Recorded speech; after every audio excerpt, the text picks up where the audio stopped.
ఒక ఏనుగుకి ఎంత బలం ఉంటుందో అది మనందరికీ తెలుసు. ఒక్క దాడి చేస్తే దాంతో ఒక విశాలమైన గోడ కూడా కూలిపోతుంది. కానీ ఇదెప్పుడు ఆ ఏనుగుకి తన శక్తి ఏమిటో తనకు తెలిసినప్పుడు మాత్రమే. ఒకవేళ అదే ఏనుగుని బంధించి వేసినప్పుడు అదే ఏనుగు దానికి ఆధారపడుండడం అలవాటైపోతుంది. ఈ ఆధారపడటం మన శరీరానికే కాదు, మన మనసుని బందీగా మార్చేస్తుంది. ఇక దాని ఫలితం ఏమవుతుందంటే మనకు మన మీద నియంత్రణ అనేదే ఉండదు.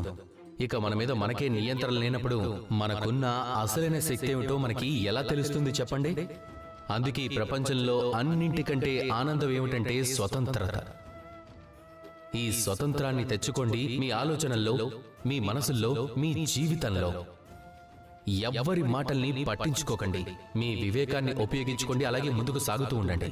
ఆలోచనలు స్వతంత్రంగా ఉన్నప్పుడు, మీ మనసు, ఈ జీవితం స్వతంత్రంగా ఉన్నప్పుడు, ఇక అప్పుడే మీ వాస్తవిక శక్తి మీ ముందు బయటపడుతుంది. మీ ధైర్యాన్ని, మీ ప్రతిభను మీరు తెలుసుకోగలుగుతారు. అప్పుడే జీవితంలో పైకి ఎదగలుగుతారు. రండి నాతో పాటు ప్రేమగా చెప్పండి, రాధా కృష్ణ.